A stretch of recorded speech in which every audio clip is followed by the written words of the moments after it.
Greetings, ladies and gents, and welcome to this latest narration of the web series Forgotten Dungeon. If you're new to the series, there is a playlist listed down below in the description. And as always, I hope that you enjoy. Chapter 74. Uno.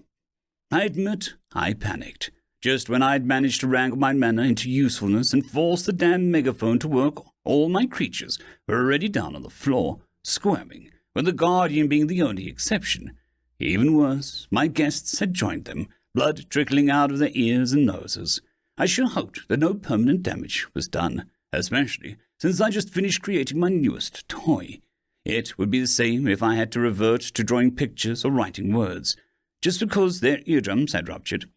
It was more personal to speak face to face, even if technically I didn't have one. Then again, I could ask the butchers to try and make some kind of hearing aid. Ratlings could also help with that. One of the rat counselors specialized in creating machinery, after all. Surely the cost would be minimal. They had already mostly analyzed human anatomy. Only a puppet, or maybe 3, would have to be sacrificed in the process. We had a bunch of sapiens upstairs too, in case they were needed, to further our scientific progress. Anyway, I noticed the problem and reacted immediately, even if it was mostly by flailing around in panic. It was hard to understand the situation, so my habit of speaking aloud resurfaced, and somehow managed to make the situation even worse. Damn it! It was only when Charles whispered, "Too loud," that I was able to recognize what happened. The new machine of mine didn't have a volume setting. I just converted the mana I produced directly into sound, and since I was all gung-ho about talking, I kinda pumped it up all the way. The criminal was in the room all along. Here went my good first impression. At least now I'd weaponized a megaphone, so it wasn't all bad. I'm sure that the ratlings would be delighted. Gotta send them copies. Whoops. That's a thought for the future. Let's focus on the now. What should I do? Should I try to gloss over the situation, or just say that they have passed my test, by virtue of not dying? But then my creatures were on the floor too. Whatever. Let's just roll with it. I'll work my way through the list. First, introductions. Hello. Sorry for the mess. My name is Uno, and I'm the master of this dungeon. A few of my creatures will arrive shortly with wet towels and bandages. I hope nobody was too badly hurt. Please don't be afraid and let them do their thing. You won't be harmed, I promised. I blared the words at much lower mana levels, and the guests' reaction seemed acceptable, as in they didn't continue to twitch spasmodically on the floor. I also specifically didn't add that it was the spider-like butchers who were chosen to help them. Here's hoping that no one had arachnophobia. The people and monsters in the room rose to their feet, their stances still wobbly. A group of scissor-handed monsters entered a minute later, carrying warm water and pieces of cloth. The reaction was less than ideal, as humans observed the newcomers with suspicious expressions, ready to spring into action at any sign of betrayal. Good thing my creatures didn't give them an excuse to bloody the floor even more. In the end, I ordered the butchers to leave the cloth and water nearby and evacuate the premises. This allowed Charles to focus on actually give an answer to my introduction. As you probably know, I am called Charles, formerly a scion of the Blue Flame House. He bowed slightly, with a hand on his chest. I am the person responsible for the Silver Oasis outpost, built above your dungeon. We're an entity independent from the Gaynard Kingdom, although that's mostly not by choice. He grimaced. On my left stands Master Vincent, an archmage and wizard extraordinaire, wielding the power of arcane magic. The helmet-wearing man in question bowed deeper than Charles. "It is an honor to meet you," he exclaimed happily. "I have so many questions." His grin looked a little scary. "My other retainer is Adam, a long-time servant and trusted aide." The old man bowed deeply before speaking in a calm, measured tone. "An honor." His gaze was focused on my fake onyx core. "It is the first time I have managed to gaze upon the magnificence of a dungeon core crystal." He bobbed his head. "The stories don't come close to the reality." "Oh, I'm also glad to have met you," I answered in a bubbly manner. Oh dear, the first real interaction with humans sure got me in a twist. I grinned mentally before continuing. I hoped that the welcome wasn't too unpleasant. There were some problems, but I had to work on the spot to make the communication viable. After all, usually it's not needed. I explained before noticing a suspiciously greedy look in Vincent's eyes. "It's all good now, however, so we can start." "Start?" Charles repeated after me, his face crunched in suspicion. "I still have a question, and I won't budge before I get them answered." "Oh, come on, I sighed aloud. Seeing his steady gaze, I changed the tone. Ask away, then. I won't promise complete truths, though. First, who are you? I mean, really. The dungeon calls are feral things, lacking not only intelligence, but after even animalistic cunning. You are a different beast. Is that so? I idly mused. But there are others like me, though. Forgotten dungeons, you called them. Beasts given reason. Continuing your analogy. You are still not the same, Charles answered, his teeth clenched. Even your word games betray how different you are. Yes, these dungeons use tactics, plan ahead, and even can feel fear.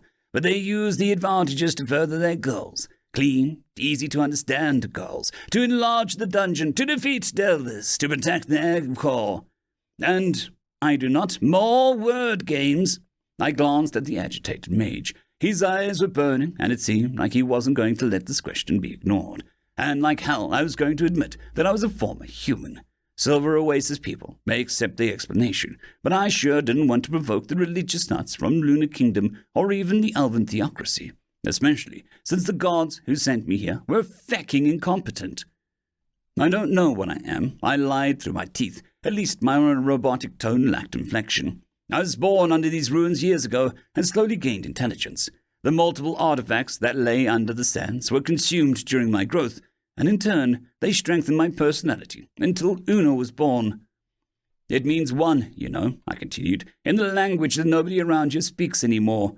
This, at least, wasn't a lie, because I am the first and probably the last of my kind.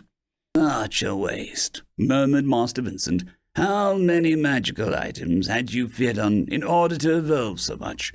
Or like how many items had Hendrik Volzer gathered in the basement of his castle? Adam added on his own take. And do any of them still exist? Why do you think the dungeon ends in the 4th floor? I shot back. A shame. Now, not everything has been lost. It was time for a little needling. It's curious, however, how your people blatantly ignore the resurfacing relics you so praise. It took Charles only a few seconds to understand my jab. The thunder-infused weapons. Bingo, I laughed. But that means correct. I see, damn it. That came out of nowhere. We need to reevaluate. I assumed that we could expect more artifacts to resurface. Sure. It would be a greater boon if only the trade with the kingdom didn't dry up. The former noble refocused his attention on my fake core. Only one question remains then. Charles inhaled deeply, not noticing Master Vincent's hurt look. What do you want from us? What is your goal, Uno? Oh, come on, drop the pretense. What do I want? I could ask you the same question. The leader of the settlement, mage or not, wouldn't be delving this deep into the dungeon unless something truly devastating happened. So out with it. What? He hesitated, and I couldn't stop myself from sighing. Oh, well, it's a time as good as any for a little play. You see, we are not so different, you and I exclaimed, observing Charles's mood before laughing aloud. Why the long face? It was all so cliché. The sound of metallic chuckle filled the room, visibly upsetting the humans. Both of us were dealt a bad hand by the fates, or more probably by these ignorant gods. There was another flinch. Ah, yes, religion. Let's stop with lambasting. Both of you and I will do anything to reach our goals, no matter the consequences. So, I'll turn the question around. What do you want to do, even if the world has to burn? And what are you prepared to sacrifice for it to be done? I grinned. Was this how Palpatine felt, tempting Anakin? One way or another, this was so much fun. The redhead mage steadied his breathing before answering. You're not wrong. What I lack most is the strength to oppose the giants fighting on my doorstep. The Gaynard Kingdom, the undead, and even the half-elves are keeping an eye on us. It is easy to become collateral without some kind of protection. Gaining strength is easy, as long as you desire it enough to forsake your humanity, I answered leadingly, before observing Charles's frown in response. Too bad the laughter in my words didn't translate through the megaphone. Should I name it Magic Phone? Let's focus. Oh, come on, I answered calmly. You don't think such things are easy to do. There has to be a price to be paid. A law of equivalent exchange, if you wish. I spouted more bullcrap. At least a few ways to strengthening were banal to pull off, but I dislike giving out things on principle. Call me a Scrooge, all you want, but nobody valued boons they were got for free. Yes, I understand, but that's not the real reason I've come here today, he answered stiffly. So, my fiancée Agnes was hurt by an unusual curse. I want you to destroy the binds of fell magic and free her from its power. That's a courageous form of action, boy. The old mage mused, his face brightening.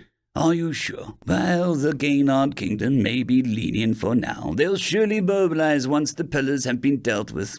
Vincent chuckled for a second. Even if it would only be to seek revenge. Master, please reconsider, the butler hastily added. We lack the strength to face the consequences. I laughed again. I see. You want your lovebird back before throwing your manager away to defend her.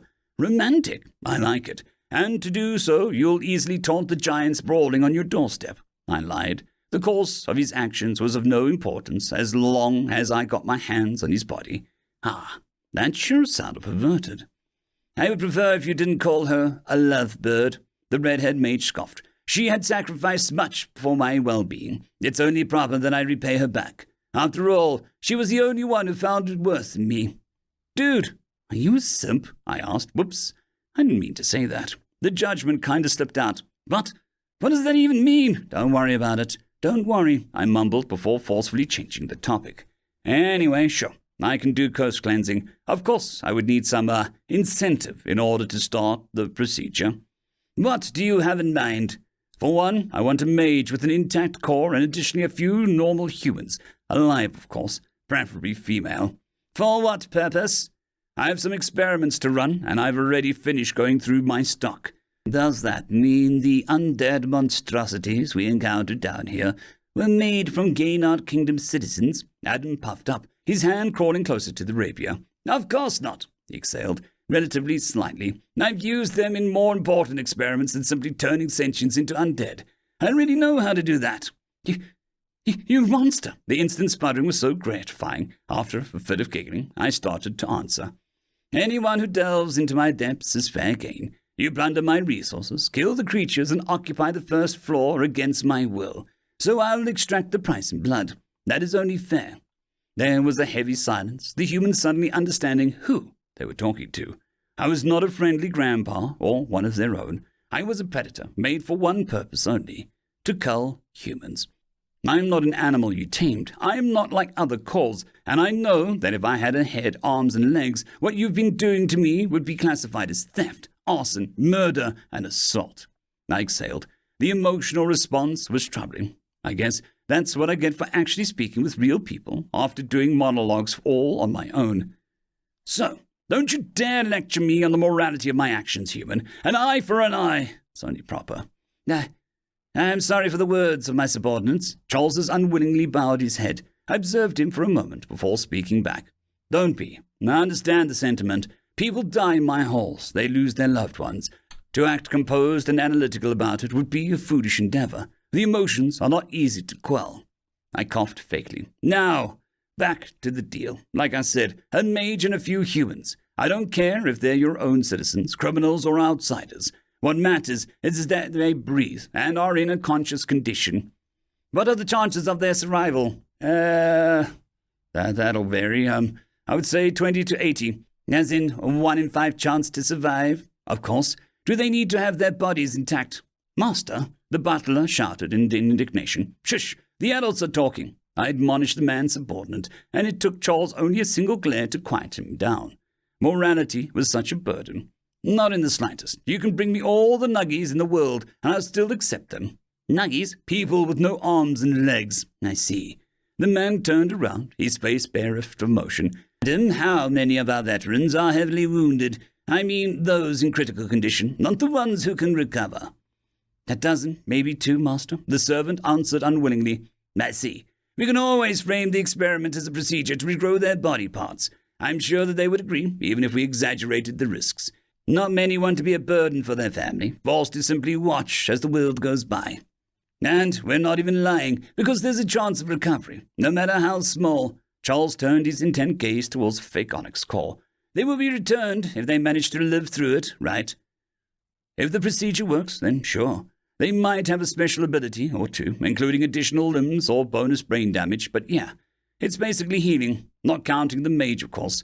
There is no chance in hell to survive what I have planned for that patient. I see. Don't worry for that procedure. I already have a candidate ready. It is not a woman, though. You'll have to live with that. I'm so disappointed, I answered flatly. Surely you do not have any of my students in mind, boy. the helmeted mage mumbled, observing Charles with a frowning face. Of course not, Master Vincent. You probably remember the worm who attacked me after delivering Agnes to the outpost. Ah, the Earth Mageling. What was his name? I believe he was called Peter, Adam answered. Yes, could see that one, at least when it came to magic. Not so when it came to anything else. That's describing it likely. No sane person, mage or not, would have attacked their outpost leader. I may not be a noble, but at the time I was still an official of the Canard Kingdom. Charles shook his head in dismay. Let's not talk about fools. If that's all, then I believe we have a deal. Well, there are 2 more things, he frowned. I'm listening. The girl needs to be transported down to the 4th floor. Only here do I have the infrastructure and servants capable of saving her. What? Unacceptable! She would be your hostage in all but name. The mage stood up, agitated, a greenish aura of mana appearing around his body. My servants reacted immediately, reaching for their weapons. The situation escalated but a mere second. Take it easy, Guardian. I sent the armored knight, and he relaxed immediately. Such a touching display of trust. Calm down, please, I broadcast sardonically. Do you have any other way, then? Will your people accept my monster walking around their homes? Will your mages ignore the screams that the experiments will cause? Please enlighten me. There was an anger on the mage's face as he stared down at my crystal. Ease up, boy. It was Master Vincent's voice that surprisingly stopped the showdown. You've already dipped your toes, and now you refuse to take a plunge. It's already too late. If the kingdom had any spies in your colony, and surely they do exist, then the king and queen were already informed about your actions. What other course do you have to delve into the depths of Forgotten Dungeon, if not trying to dislodge the succubus's greedy fingers from your fiancé? The old mage continued. They won't take any risks. The die has already been cast, I mused. An interesting saying. Did you borrow it from the ancients? Ensign's leathery face brightened with curiosity. Who knows? I evaded before glancing at the nervous human. Give me a break. I'll even allow some of your soldiers to be stationed with her. Why? Didn't get more experimental subjects? Not a chance. I clicked my tongue. It was a small distraction, needed in order to deceive Charles, to show that he was still in control. After all, I don't have a tongue or face. Not anymore. But if my plan goes through... So, what will it be? You have a deal, he answered darkly. And the second condition? I'll need you to accompany me for a moment after the procedure with your fiancé is done. There's an artifact that I'll need to integrate with a human, and you're the best candidate. So basically, I'll be a sacrifice. Oh, come on. It's not like I'm an evil monster. Give me a break. I need you to grow stronger, just like we talked before. Your silver oasis managing to beat back the baddies would be nice for me too, you see. The price will be steep, but who needs humanity, am I right? I responded with a false cheer. There is no trust between us. Yep. And yet you ask to believe you. Do you have any other choice? And just when everything was going right, as I planned, a certain gloomy girl teleported into the room. Her eyes were wide open, filled with murderous rage. She wore her silver leg and arm with a sass uncommon in undead. Former adventurer, former princess's aide, and currently a revenant in my employ, had decided to bring her 2 cents to the negotiation table. Traitor! She wheezed, staring down at the human guests. None, please, I begged while nudging the Guardian to block her approach. Tina, you were alive, Charles added to the chaos, trying to get closer to my iron-melded revenant. Tina! Feck! And it was going so great. End of chapter. I'd quickly like to thank the T5 peeps. Cold War Boomerwaffen, Sevaren Serberous, Bushmaster 177, HenryTheRed, Casper Arnholtz, Cold War Boomerwaffen, Elijah Silvercross, Dragzoon W.R.E, and Sevaren Serberous. Thank you very much.